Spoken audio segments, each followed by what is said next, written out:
மக்களுக்கான அரசாங்கம் நல்லது பண்ணும்போது எந்த அளவுக்கு நம்ம பாராட்டுறோமோ அதே அரசாங்கம் கெட்டது பண்ணும்போது நம்ம கண்டிப்பா அவங்கள விமர்சிச்சே ஆகணும்.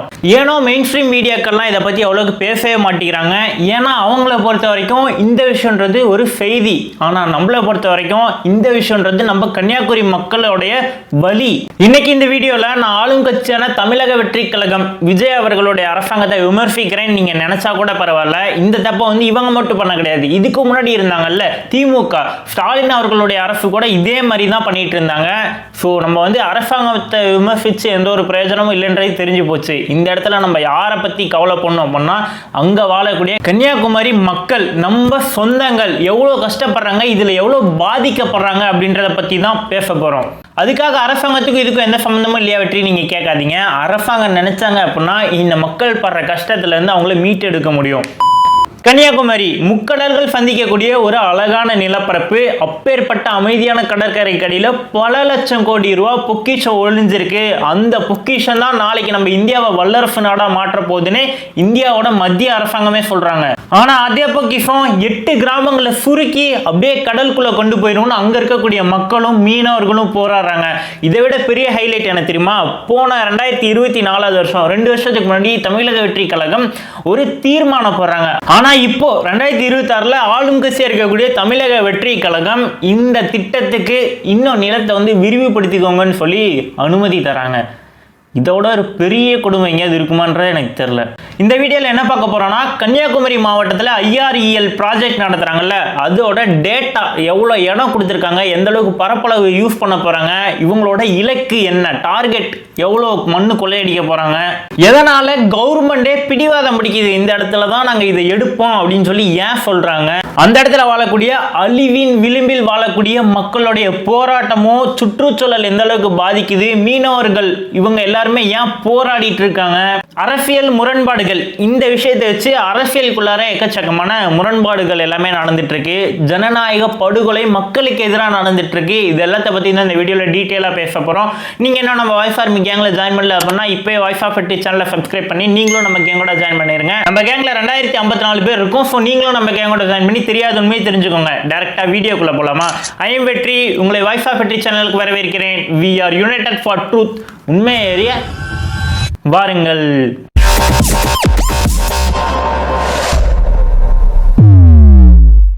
வணக்கம் வாய்ஸ் ஆர்மி. ஃபர்ஸ்ட் இந்த IREL என்ன? IREL அப்படின்னா இந்தியன் எர்த் ரேர் லிமிடெட். இந்தியாவோட அணுசக்தி துறை இருக்காங்கல்ல, அவங்களுக்கு கீழே இயங்கக்கூடியதான் இந்த IREL. இவங்க என்ன பண்றாங்க அப்படின்னா கன்னியாகுமரி மாவட்ட மணல் இருக்குல்ல, அந்த கடற்கரையோர மணல்ல எக்கச்சக்கமான கனிம வளங்கள் இருக்குன்றதை கண்டுபிடிக்கிறாங்க. ஸோ அதுக்காக தான் மைனிங் பண்ண ஸ்டார்ட் பண்றாங்க. இதுக்காக இவங்க செலக்ட் பண்ணிருக்கக்கூடிய இடம் எவ்வளவு பெருசு தெரியுமா? 8 கிராமங்கள் கன்னியாகுமரி மாவட்டத்தில் இருக்கக்கூடிய கிள்ளியூர் தாலுகாக்கு கீழே வரக்கூடிய கீழ்மிடாலம், மிடாலம், இணையம், புத்தன்துறை, எழுதேசம் மற்றும் கொல்லங்கோடுன்ற மாதிரி 8 கிராமங்களை சேர்த்து தான் இந்த ப்ராஜெக்ட் கையில் எடுத்திருக்காங்க. இந்த பகுதிகள் எல்லாமே கடலோரத்தில் வரக்கூடிய கிராமங்கள். இந்த ப்ராஜெக்டுக்காக எவ்வளவு தெரியுமா நிலப்பரப்பு ஒதுக்கியிருக்காங்க? 2144.6 ஹெக்டர், அதாவது 2827 ஏக்கர். எவ்வளவு ஆழம் தெரியுமா தோண்ட போறாங்க? 9 மீட்டர், கிட்டத்தட்ட 30 அடி அளவுக்கு உள்ள தோண்ட போறாங்க. தூண்டி இருக்கக்கூடிய கனிமவளங்கள் எல்லாமே எடுக்க போறாங்க. இவங்களோட டார்கெட் எவ்வளவு தெரியுமா? ஒரு வருஷமே 1.5 மில்லியன் டன், 1.5 மில்லியன் டன் அளவுக்கு கனிம வளங்களை இங்கிருந்து வெட்டி எடுக்கணும் அப்படின்றதான் இவங்களோட ஒரு வருஷத்துக்கான டார்கெட். 30 அடிக்கு 2800 ஏக்கர் நிலப்பரப்பை, அதுவும் கடலோரமா இருக்கக்கூடிய நிலப்பரப்பை தோண்டுனாங்க அப்படின்னா அந்த இடம் எவ்வளவு பாதிக்கப்படும் யோசிச்சு பாருங்க. நாட்டோட வளர்ச்சிக்கு இந்த மாதிரி கனிம வளங்கள் தேவைன்றது அவசியம் தான். ஆனா அதுக்கான விலையை கொடுப்பது யாரு? அங்க இருக்கக்கூடிய 8 கிராம மக்கள், அங்க வாழ்ந்துட்டு இருக்கக்கூடிய மீனவர்கள். ஸோ கவர்மெண்ட் ஆல்ரெடி இங்க இந்த மைனிங் ப்ராஜெக்டை எப்பயில இருந்தோ ஸ்டார்ட் பண்ணிட்டு தான் இருக்காங்க. 2016 இருந்தே பண்ணிட்டு இருக்காங்க. அப்பையில இருந்தே அங்க இருக்கக்கூடிய மக்கள் இதுக்கு எதிராக ஸ்ட்ராங்கான குரல் கொடுத்துட்டு இருக்காங்க, போராட்டம் பண்ணிட்டு இருக்காங்க. எங்களுக்கு இந்த இது வேணான்னு சொல்லிட்டு 3 முக்கியமான ரீசன் சொல்லப்படுது. என்னன்னு பாத்தீங்க அப்படின்னா முதல்ல மண்ணரிப்பு, சுற்றுச்சூழல் பாதுகாப்பு சீர்கேடாவது, வாழ்வாதாரம் பாதிக்கப்படுறது. இந்த திட்டத்தில் 1144 ஹெக்டேர் நிலப்பரப்புல 353 ஹெக்டேர் நிலப்பரப்பு ஆல்ரெடி கோஸ்டல் ரெகுலேஷன் ஜோன், அதாவது இந்திய அரசாங்கத்தினாலேயே பாதுகாக்கப்பட வேண்டிய சுற்றுச்சூழல் பகுதின்னு அறிவிக்கப்பட்ட இடம். பட் அதையே தூக்கி கொடுத்துருக்காங்க. ஏற்கனவே கன்னியாகுமரியில் இந்த கடல் சீற்றம்ன்றது அதிகமாக இருக்கும். இந்த மண்ணரிப்பு, கடல் உள்வாங்கிறது, இந்த மாதிரி எக்கச்சக்க பிரச்சனை இருக்கும். இது பார்த்தாதுன்னு 9 மீட்டர் 30 அடி ஆழத்துக்கு அந்த இடத்துல பள்ளத்தெல்லாம் தோணும் அப்படின்னா அப்போ எந்த அளவுக்கு தண்ணி உள்ளே வரும், மீனவர்களுடைய படகு நிற்க முடியாத அளவுக்கு போகும், எவ்வளோ பேர் அங்கே வாழ்ந்துட்டு இருப்பாங்க, அவங்களுடைய வாழ்வாதாரம்லாம் என்ன ஆகும் அப்படின்ற மாதிரி எக்கச்சக்கமான கொஸ்டின் இதில் இருக்குது. அவங்களோட வீடு எல்லாமே கடலுக்குள்ளார காணாமல் போயிடும். எப்படி தனுஷ்கோடியில் காணாமல் போச்சு அந்த மாதிரி அவங்களாம் காலங்காலமாக பல ஆயிரம் வருஷமாக அந்த இடத்துல வாழ்ந்துட்டு இருக்கக்கூடிய மக்கள், மீனவ மக்கள் வம்சாவளியாக வாழ்ந்துட்டு இருப்பாங்கல்ல. ஸோ திடீர்னு அவங்கள வந்து இந்த இடத்த விட்டு காலி பண்ணி போங்க அப்படின்னா அவங்களால எப்படி அதை பொறுத்துக்க முடியும்? நீங்களே உங்கள் வீட்டில் நீங்கள் எத்தனை ஜென்ரேஷனாக ஒரு இடத்துல வாழ்ந்துட்டு இருப்பீங்க, உங்களை வந்து திடீர்னு ஒரு இடத்துலேருந்து இன்னொரு இடத்துக்கு போங்க, அந்த இடத்துல நம்ம இருக்கோம்னா நம்ம எவ்வளோ விஷயத்தை சார்ந்து இருப்போம். நமக்கு வேலை அந்த இடத்துல தான் இருக்கும், நமக்கு சாப்பாடு எல்லாமே அந்த இடத்துல தான் எங்கேருந்தாவது கிடச்சிட்ருக்கோம், ஏதாவது ஒரு விவசாய நிலம் வச்சுருப்போம், அதுலேருந்து ஏதாவது நமக்கு வந்துட்டுருக்கோம். நம்ம வாழ்ந்துட்டு இருக்கிறதுக்கு எவ்வளோ ஃபோர்ஸ் நமக்கு அந்த இடத்துல இருக்கும். அப்படி இருக்கும்போது அதே மாதிரி மீனவர்கள் எதை நம்பியிருப்பாங்க, கடல் மீன்களை வந்து பிடிச்சி வியாபாரம் பண்ணி தான் அவங்க வாழ்ந்துகிட்டே இருப்பாங்க. அவங்க வழிவகையாக வாழ்ந்துட்டு வராங்க. அவங்கள போய் நீ இந்த இடத்த விட்டு காலி பண்ணு அப்படின்னா அவங்க எந்த இடத்துக்கு போவாங்க? புது இடத்த தேடி எப்படி போக முடியும்? என்ன தான் பண்ண முடியும்? இந்திய அரசாங்கமாக இருந்தாலும் சரி, தமிழ்நாட்டு அரசாங்கமாக இருந்தாலும் சரி, இவங்களுக்கு என்ன பதில் சொல்ல போகிறாங்க?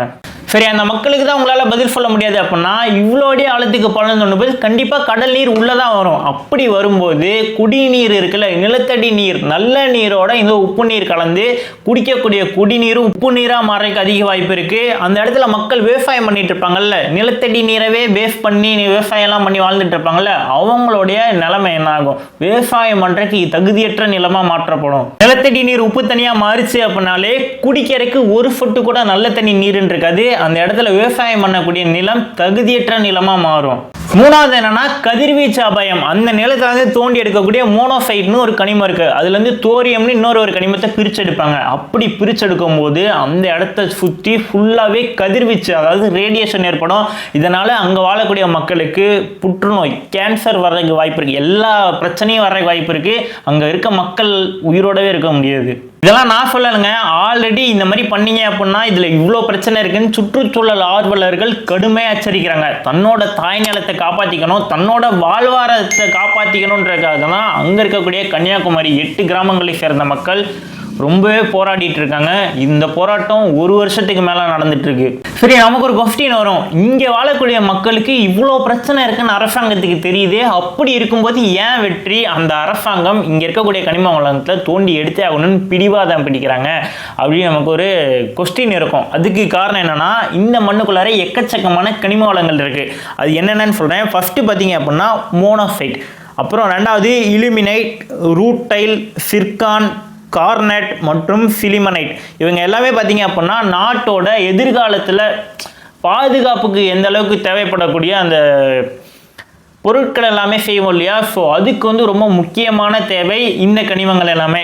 இதோட முக்கியத்துவம் என்னென்னு சொல்கிறேன். ஃபர்ஸ்ட் வந்து மோனோசைட் சொன்னேன் இல்லையா, இது எல்லாமே வந்து அணு கனிமங்கள். சாதாரண இந்த நம்ம இரும்பு தகரம்லாம் எடுக்கிறோம்ல அந்த மாதிரி கனிமம் கிடையாது. இதெல்லாமே வந்து அணு கனிமங்கள், ரொம்ப ரொம்ப வேல்யூபுளான கனிமங்கள். இதெல்லாம் வந்து உலகத்திலேயே ரொம்ப ரேராக இருக்குது, ஆனால் இந்தியாவில் தான் ரொம்ப அதிகமாக இருக்குது. ஸோ அதனால தான் ரொம்ப போட்டி போட்டு இதுக்கு எடுக்கணும்னு துடிக்கிறாங்க. ஸோ ஃபஸ்ட்டு வந்து என்னென்னா மோனோசைட்லேருந்து தோரியம் சொல்லிட்டு இன்னொரு அணு கனிமத்தை வந்து பிரித்து எடுக்கிறாங்க. அதுதான் பார்த்தீங்க அப்படின்னா அந்த ஃபியூச்சரில் வந்து அணுகுண்டு எல்லாமே நம்ம ஆல்ரெடி இந்தியாட்ட அணுகுண்டு இருக்குல்ல, அந்த அணுகுண்டு வந்து எதை பேஸ் பண்ணி எடுப்பாங்க அப்படின்னா யுரேனியம் பேஸ் பண்ணி எடுப்பாங்க. பட் யுரேனியம் வந்து கொஞ்சம் ஸ்ட்ரகிளாக இருக்குன்னு வச்சுக்கோங்களேன் கிடைக்கிறது. அதனால் இதில் நம்ம என்ன பண்ணோம், வெளிநாட்டை டிபெண்ட் பண்ணி இருக்க மாதிரி இருக்குது. யுரேனியம் இந்தியாவில் வந்து ரொம்ப கம்மியாக இருக்குது. அதுக்கு மாற்றாக தான் வந்து இந்த தோரியம் யூஸ் பண்ணி நம்மளால் அணுகுண்டு வந்து தயாரிக்க முடியும் அப்படின்றத கண்டுபிடிச்சி ஆல்ரெடி அது டெவலப்மெண்ட்டில் போயிட்டுருக்கு. ஸோ அதுக்காக இந்த தோரியம் வந்து ரொம்ப இம்பார்ட்டன்ட் அப்படின்றதுக்காக தான் ஃபஸ்ட்டு இந்த மோனோசைட்டில் தான் அது கிடைக்கும். ஸோ மோனோசைட்லேருந்து தான் தோரியம் வந்து பிரிச்செடுப்பாங்க. ஸோ மோனோசைட் எங்கே காணப்படுது அதிகமாக அப்படின்னா இந்த கன்னியாகுமரியில். அதுதான் ரொம்ப ரொம்ப முக்கியமான விஷயம் இதில் எடுக்கிறது. ரெண்டாவது என்ன கனிமம்னா இலுமினைட் மற்றும் ரூட்டைல் சொன்னேன்ல, இது வந்து எதுக்காக பயன்படுது அப்படின்னா விண்வெளியில் இந்த நம்ம ராக்கெட்டு அப்புறம் சேட்டலைட் இதெல்லாம் நம்ம அனுப்புகிறோம் இல்லையா. ஸோ அங்கே வந்து பார்த்திங்க அப்படின்னா எக்கச்சக்கமான இந்த ப்ரெஷரு அப்புறம் இந்த டைரெக்டாக சூரியனோட வெப்பம் எல்லாமே படும். அதெல்லாம் ஹேண்டில் பண்ணுறதுக்கு இந்த இலுமினைட் ரூமினைட் வந்து எடை வந்து ரொம்ப குறைவானது, பட் ப்ரொடக்ஷன் வந்து ரொம்ப ரொம்ப ஹெவியாக தரும். மற்ற உலோகங்களை கம்பேர் பண்ணும்போது இதோட சக்தின்றது அளவுக்கு அதிகமாக இருக்குது. அதனாலேயே பார்த்திங்க அப்படின்னா இந்த இராணுவத்துறையில் விண்வெளி துறையிலலாம் வந்து தேவைப்படும் அப்படின்றதுக்காக. மூணாவது பார்த்தீங்க அப்படின்னா சிர்கான். இது எதுக்கு பயன்படுது பார்த்தீங்க அப்படின்னா அணு உலையில் இந்த நான் சொன்னேன் இல்லையா அணுகுண்டெல்லாம் தயாரிக்கிறதுக்கு தேவையான பாகங்கள் வந்து பார்த்தீங்க அப்படின்னா இந்த சிர்கான்ற கனிமத்திலேருந்து தான் பயன்படுத்துகிறாங்க.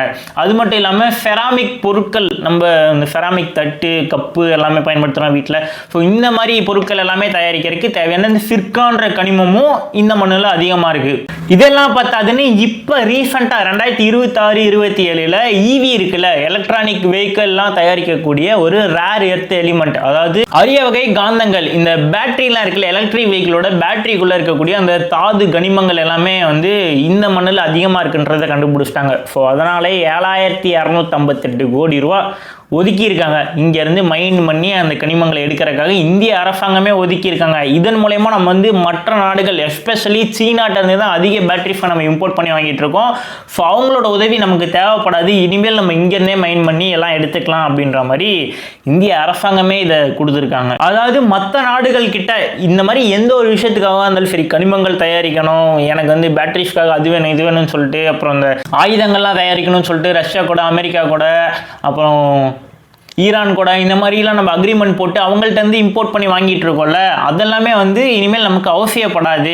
சீனா கிட்ட இருந்து நம்ம ப்ராசஸருக்கு எல்லாமே தேவைப்படக்கூடிய அந்த சிப் எல்லாமே வாங்கிட்டு இருக்கோம்ல, இது எல்லாமே இந்த மாதிரி வந்து நம்ம எதுக்குமே வந்து இனிமேல் வேற ஒரு நாட்டை டிபெண்ட் பண்ணியிருக்கணும்னு அவசியமே கிடையாது. ஏன்னா இந்த எலிமெண்ட்ஸ் எல்லாமே நம்மகிட்டே இருக்கு. இதன் மூலயமா நம்மளே டெவலப் பண்ணி நம்ம வந்து ஒரு தற்சார்பற்ற நாடா, யாரையுமே வந்து சார்ந்திருக்காம தற்சார்பா நமக்கு தேவையான நம்மளே பண்ணிக்கலாம் அப்படின்ற ஒரு முடிவை நோக்கி இதன் மூலயமா இந்தியா வந்து வல்லரசு நாடா மாறப்போகுது அப்படின்னு சொல்லி தான் இந்த இடத்த வந்து ஒரு பொக்கிஷமான இடத்த கருதுறாங்க. ஸோ அதுக்காக தான் இந்திய அரசாங்கம் இவ்வளோ போட்டி போட்டு அப்படியே துடிக்கிறாங்க இங்கே இருக்கிறது எடுக்கணும்ன்ட்டு. ஸோ இப்போ உங்களுக்கு புரிஞ்சிருக்கும்னு நினைக்கிறேன் எதனால் அரசாங்கம் இதுக்கு இவ்வளோ முக்கியத்துவம் தராங்கன்னு சொல்லிட்டு. இப்போ ஒரு முக்கியமான துயர சம்பவத்துக்கு வருவோம். என்ன அப்படின்னா, இப்போ ஆளும் கட்சியாக இருக்கக்கூடிய தமிழக வெற்றி கழகம் விஜய் அவர்களுடைய அரசு 2024 நவம்பர் 3 ஒரு தீர்மானம் படுறாங்க. இந்த மாதிரி கன்னியாகுமரியில் மைனிங் ப்ராஜெக்ட் நடந்துட்டு இருக்கு IREL, இதுக்கு அகைன்ஸ்டாக நாங்கள் வந்து ஒரு தீர்மானம் போகிறோம், நாங்கள் ஆட்சிக்கு வந்தோம் அப்படின்னா இதை தடுப்போம் அப்படின்ற மாதிரி சொன்னாங்க. மக்கள் வந்து கொண்டாடினாங்க. ஆஹா சூப்பர், அப்போனா நம்மளோட வாழ்வாதாரம்லாம் திருப்பி மீட்டு எடுத்துரும், நம்ம மக்கள் எல்லாமே காப்பாற்றப்படுவாங்க, நம்ம மறுபடியும் பழையபடி நம்ம வாழ்க்கை மாறிடும்னு சொல்லி நினச்சிட்டு இருந்த மக்களுக்கு தலையில் இடி விழுந்த மாதிரி இப்போ தமிழக அரசாங்கம் விஜய் அவர்களுடைய ஆட்சிக்கு வந்ததுக்கப்புறம் என்ன தெரியுமா பண்ணியிருக்காங்க, அடுத்த ஒரு வருஷத்துக்கு இந்த ப்ராஜெக்டை எக்ஸ்டெண்ட் பண்ணது மட்டும் இல்லாமல் இன்னும் கொஞ்சம் நிலம் எடுத்துக்கோங்கன்னு சொல்லி நிலத்தை தார வாத்து கொடுத்துருக்காங்க. இந்தா வச்சுக்கோ, யாரோட இடம். இன்னொரு விஷயம் என்னன்னா, இந்திய அரசாங்கம் இது வந்து தமிழ்நாடு மட்டும் கிடையாது, இந்தியாவோட ப்ராஜெக்ட் இது. ஸோ அதனால் என்ன பண்ணுறாங்க அப்படின்னா, தமிழக அரசாங்கம் நினச்சாங்கன்னா இதுக்கு எதிர்த்து குரல் கொடுத்து எல்லாம் பண்ண முடியும், ஆனால் பண்ண மாட்டாங்க. ஏன்னா இந்தியா சொல்கிறதான் கேட்டாங்கன்னு வேறு வழி இல்லை. ஸோ இது வந்து இந்த மாதிரி ஒரு பெரிய ப்ராஜெக்ட் ஸ்டார்ட் பண்ணுறாங்க அப்படின்னா மக்கள்கிட்ட கருத்து கேட்பு கூட்டம்னு சொல்லி ஒன்று நடத்தணும். இது வந்து அமலில் இருந்தது. ஆனால் இந்த ப்ராஜெக்டுக்கு எதிராக மக்கள் வந்து அதிக அளவில் குரல் கொடுக்குறாங்கன்னு தெரிஞ்ச அரசாங்கம் என்ன தெரியுமா பண்ணாங்க, செப்டம்பர் 2025 அப்போ இந்த மாதிரி இந்தியாவோட பாதுகாப்பு சம்பந்தப்பட்ட விஷயத்துல மக்கள் கிட்ட கருத்து கேட்கணும்னு அவசியம் கிடையாதுன்னு சொல்லி சுற்றுச்சூழல் பாதுகாப்பு வந்து ஒரு அனௌன்ஸ்மெண்ட் கொடுத்துட்டாங்க. இது வந்து மக்களுடைய குரல் வழியை பிடிச்சி நறுக்கிற மாதிரி இருக்கு. நான் பேச்சு சுதந்திரக்கே ஒரு அகெயின்ஸ்டான விஷயமா இருக்கு. நான் என்ன நினைக்கிறேனோ அதை பண்ணணும் அப்படின்ற மாதிரி இந்திய அரசாங்கம் மக்களோட நலன் சார்ந்த விஷயத்துல எந்த ஒரு அக்கறையுமே கிடையாது இந்திய அரசாங்கத்துக்கு. பார்த்தாக்க நான் ஆல்ரெடி சொன்ன மாதிரி ஜூன் 10, 2026 வந்து இந்த ப்ராஜெக்ட் வந்து ஸ்டாப் பண்ணிடணும் அப்படின்ற மாதிரி ஒரு அக்ரிமெண்ட் இருந்தது. எல்லாரும் என்ன நினைச்சாங்க அப்படின்னா, அவ்வளோதான் டிவிக்கு அரசு வந்துட்டாங்க, இனிமேல் சொன்ன மாதிரி க்ளோஸ் பண்ணிடுவாங்க அப்படின்னு நினச்சா, அடுத்த இன்னும் ஒரு வருஷத்துக்கு எக்ஸ்டெண்ட் பண்ணி ஜூன் 10, 2027 வரைக்கும் நீங்கள் எடுத்துக்கோங்க அப்படின்ற மாதிரி அனுமதி கொடுத்தது மட்டும் இல்லாமல் அந்த நிலப்பரப்பையும் வந்து எக்ஸ்டெண்ட் பண்ணி விட்டுருக்காங்க. பலமான கட்சியாக இருந்த டிவிகே அரசாங்கம் அப்போ இதுக்கு எதிர்த்து குரல் கொடுத்தவங்க இப்போ ஆளுங்கட்சியாக வந்ததுக்கப்புறம் இதுக்கு சாதகமாகவே நடந்துக்கிறாங்கன்னு சொல்லிட்டு எல்லாத்துக்குமே ஒரு கோபம். அது மட்டும் இல்லாமல் இப்போ எதிர்க்கட்சியாக இருக்கக்கூடிய கனிமொழி அவர்கள் இருக்காங்கல்ல திமுக அரசில், அவங்க என்ன சொல்கிறாங்க அப்படின்னா மக்களோட நலனில் விஜய் அவர்களுக்கு எந்த ஒரு அக்கறையும் கிடையாது, அதனால தான் இந்த மாதிரி பண்ணுறாங்கன்னு சொல்லிட்டு இவங்க விமர்சிக்கிறாங்க. இது மட்டும் இல்லாமல் எடப்பாடி பழனிசாமி அவர்கள் அப்புறம் பூ உலகின் நண்பன் சொல்லிட்டு ஒரு அமைப்பு இருக்காங்க. ஸோ இவங்க எல்லாமே எதிர்த்து குரல் கொடுக்குறாங்க. நான் என்ன கேட்குறேன் அப்படின்னா, இப்போ விஜய் அவர்கள் ஆளும் கட்சியாக இருக்காங்க, அவங்களுக்கு வந்து அகெயின்ஸ்டாக டிஎம்கேவை பார்த்து கேட்குறேன். கனிமொழி அவர்கள் குரல் கொடுக்குறாங்க. கனிமொழி அவர்கள் மட்டும் கிடையாது, டிஎம்கேவே வந்து எப்படி அனுமதிக்கலாம் அப்படின்ற மாதிரி குரல் கொடுத்து ஸ்ட்ராங்காக அப்போசிஷன் பண்ணுறாங்க. இதே தான் இதுக்கு முன்னே ஆட்சியில் இருந்தது அவங்க தான் வந்து எக்கச்சக்கமாக மனோ தங்கராஜ் அவர்கள் மணல் கொள்ளைன்னு சொல்லி அடிக்கிறாருன்னு சொல்லிட்டு அவர் மேலே எக்கச்சக்கமான ஊழல் குற்றச்சாட்டு, அனுமதிக்கப்பட்டதை தாண்டி நீங்கள் இன்னும் நிறையா பண்ணிகிட்ருக்கீங்க அப்படின்னு சொல்லிட்டு அவ்வளோ குற்றச்சாட்டுகள் நடந்தது. அவ்வளோ லாரி அந்த ரோட்டில் போய்கிட்டே இருக்குது. இதன் மூலிமா நிறையா மக்கள் ஆக்சிடெண்ட் ஆகி இறந்துகிட்டே இருந்தாங்க. இதுக்கும் போராட்டம், ஆக்சிடெண்ட் ஆகிறதுக்கும் போராட்டம் நடந்தது. லாரிலாம் போய் அந்த இடமே பொல்யூஷன் ஆகுதுன்றது ஒரு போராட்டம். அனுமதிக்கப்பட்ட அளவை தாண்டி அதிகமாக கொள்ளையடிக்கிறாங்கன்னு போராட்டம். மலை முழுங்கி மனோ தங்கராஜ்னு சொல்லிட்டு அவருக்கு நிக்நேமே வச்சு எல்லாராலையும் அன்போடு அழைக்கப்பட்டார் கன்னியாகுமரி மாவட்ட மக்களால். ஸோ இதெல்லாம் யாரோட ஆட்சியில் நடந்தது அப்பன்னு பார்த்தீங்க அப்படின்னா திமுக மட்டுமே காரணம் கிடையாது. அதுக்கு முன்னாடி எடப்பாடி பழனிசாமி அவர்கள் இருந்தப்பையும் இந்த ப்ராஜெக்ட் நடந்துட்டு தான் இருந்தது. அதிக அளவில் எப்போ நடந்ததுன்னா போன பீரியடில் டிஎம்கே பீரியடில் நடந்தது. ஸோ அப்போவே அவங்க நினச்சிருந்தாங்க அப்படின்னா ஏதாவது ஒன்று இதுக்காக ஒரு குரல் கொடுத்து ஏதாவது ஒன்று பண்ணியிருந்துருக்கலாம், எதுவுமே பண்ணல. அப்போ வந்து அவங்க சப்போர்ட் பண்ணிட்டு இப்போ வந்து அவங்க நல்லவங்களாட்டம் நாங்கள் இதுக்கு எதிர்க்கிறோம்னு சொல்லிட்டு குரல் கொடுக்குறாங்களே, இது நியாயமானு கேட்டால் எனக்கு சுத்தமாக புரியல. அதாவது வேஷம் போடுறாங்க பார்த்தீங்களா. இது வந்து டிஎம்கே மட்டும் நான் சொல்லலை, டிவிகேவே சேர்த்து தான் சொல்கிறேன். எதிர்க்கட்சியாக இருக்கும்போது ஒரு மனநிலைமை, நாங்கள் வந்து மக்களோட நிற்கிறோம், எதிர்த்து குரல் கொடுக்குறோம் அப்படின்ற மாதிரி ஒன்று சொல்கிறது. அதுவே ஆளும் கட்சியாக வந்துட்டாங்க அப்படின்னா அது டிவிக்காக இருந்தாலும் சரி டிஎம்கே இருந்தாலும் சரி அப்படியே அனுமதி கொடுத்து ஃபுல்லாக கதையவே மாற்றிடுறது. இதெல்லாம் என்ன போக்கு என்னன்றது மக்கள் நலன் சார்ந்து இவங்க யோசிக்கிறாங்களான்றது எனக்கு சுத்தமாக தெரியல. ஸோ தமிழக அரசாங்கம் இந்த மாதிரி அனுமதி கொடுத்துட்டாங்க இல்லையா, இந்த மாதிரி அனுமதி கொடுத்தது மட்டும் இல்லாமல் அவங்க என்ன பண்ணும், இந்த ஐஆர்இஎல் டிபார்ட்மெண்ட் என்ன பண்ணும் அப்படின்னா சுற்றுச்சூழல் டிபார்ட்மெண்ட்டுக்கிட்டையும் இந்த கடலோட ஒழுங்குமுறை டிபார்ட்மெண்ட் இருக்காங்க, இவங்க எல்லாத்துக்கிட்டையும் வந்து சர்டிஃபிகேட் வாங்கணும். இந்த மாதிரி எங்களுக்கு பர்மிஷன் வேணும் நாங்கள் மைனிங் பண்ணுறதுக்கு அப்படின்ற மாதிரி வாங்கணும். அது வந்து இப்போ தமிழக அரசாங்கம் ஒரு வருஷம் எக்ஸ்டெண்ட் பண்ணி கொடுத்தனால அதுவும் ஒன்றும் பிரச்சனை இல்லை, அவங்களுக்கு ஈஸியாக அமைஞ்சிடும். ஏன்னா ஆல்ரெடி பண்ணிட்டு இருந்தவங்க தானே, ஒன்றும் பிரச்சனை இல்லை. திருப்பி வாங்கி மணலை கொள்ளையடிக்க தான் போகிறாங்க. நம்ம கன்னியாகுமரி சொந்தங்கள் எல்லாமே இந்த மாதிரி போராட்டம் பண்ணிக்கிட்டே தான் இருக்க போகிறாங்க. அங்கே இருக்கக்கூடிய மக்கள் இதன் மூலமா உயிரிழக்க தான் போகிறாங்க. இதை பற்றி தமிழக அரசாங்கத்துக்காக இருந்தாலும் சரி இந்திய அரசாங்கத்துக்காக இருந்தாலும் சரி எந்த ஒரு அக்கறையுமே கிடையாது. இந்திய அரசாங்கத்தை கேட்டால் என்ன தெரியுமா சொல்கிறாங்க, நாட்டோட பாதுகாப்புக்காகவும் மின் தேவைக்காகவும் இந்த ப்ராஜெக்ட் அவசியம்னு சொல்லி சொல்கிறாங்க. ஆனால் இந்த மாதிரி 8 கிராம மக்களுடைய வாழ்வாதாரத்தை கெடுத்து சுற்றுச்சூழலை மாசுபடுத்தி அப்படி தான் ஒரு நாட்டோட வளர்ச்சி அமையும் அப்படின்னா இந்த திட்டம் தேவையா?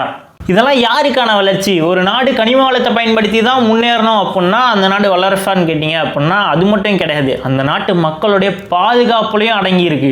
நீங்க என்ன நினைக்கிறீங்க வாய்ஸ் ஆர்மி? ஐஆர்இஎல் ப்ராஜெக்ட் இந்திய அரசாங்கம் சொல்ற மாதிரி பாதுகாப்பு தான் ரொம்ப முக்கியம், நாடு வளர்ச்சாகிறது தான் முக்கியம் நினைக்கிறீங்களா? அப்படி இல்லைன்னா இந்த 8 கிராமங்களை சேர்ந்த மக்கள் மீனவர்கள் எல்லாமே போராடிட்டு இருக்காங்களே அவங்களுடைய வாழ்வாதாரம் தான் முக்கியம் நீங்க நினைக்கிறீங்களா? நம்ம எப்பவுமே உண்மையோட பக்கம் தான் இணைஞ்சிருப்போம். அதனால தான் நம்ம சொல்லுவோம் we are united for truth. Voice army, உங்களுக்கு வாய்ஸ் ஆர்மின்னு பேர் வச்சதுக்கு காரணமே என்னன்னா இந்த மாதிரி விஷயத்துக்கெல்லாம் குரல் கொடுக்கணும் அப்படின்றதுக்காக தான். ஸோ மறக்காம உங்க குரல் என்னவோ கீழே கமெண்ட்ல கொடுங்க. இவ்வளோ நாளாக வருஷக்கணக்காக இந்த பிரச்சனைக்காக கன்னியாகுமரி மக்கள் போராடிட்டு இருக்காங்க. இதை பற்றி மெயின் ஸ்ட்ரீம் மீடியாவும் அவ்வளோ கவரேஜ் பண்ணல, தமிழக அரசாங்கமும் கண்டுக்கல, ஏன் இந்திய அரசாங்கமே இதை பற்றி அக்கறையே எடுத்துக்கல. ஸோ இதை பற்றி நீங்கள் யாராவது தெரியாதவங்க இருந்தாங்க அப்படின்னா அவங்களுக்கு இந்த வீடியோ ஷேர் பண்ணி விழிப்புணர்வு ஏற்படுத்துங்க. நம்ம ஸ்டேட், நம்ம சொந்தம், நம்ம கன்னியாகுமரி மக்கள் எந்த அளவுக்கு கஷ்டப்பட்டு இருக்காங்கன்றதை அவங்களுக்கு எக்ஸ்பிளைன் பண்ணுங்க. அடுத்து நான் வேற என்ன டாபிக்ல வீடியோ பேசணும் நீங்க நினைக்கிறீங்களோ மறக்காம கீழே கமெண்ட் பண்ணுங்க. நான் வீடியோ பண்றதுக்கு ரெடியா இருக்கேன். நீங்க என்ன நம்ம வாய்ஸ் ஆர்மி கேங்ல ஜாயின் பண்ணல அப்படின்னா இப்போ வாய்ஸ் ஆஃப் இட் சேனலை சப்ஸ்கிரைப் பண்ணி நீங்களும் நம்ம கேங்கோட ஜாயின் பண்ணிருங்க. நம்ம கேங்ல 2054 பேர் இருக்கும். ஸோ நீங்களும் நம்ம கேங்கோட ஜாயின் பண்ணி தெரியாத உண்மை தெரிஞ்சுக்கோங்க. ஸோ வாய்ஸ் ஆர்மி உங்க தட்டனை மறக்காம கீழே கமெண்ட் பண்ணுங்க. இப்போ நான் கிளம்புறேன். அது வரைக்கும் பாய்.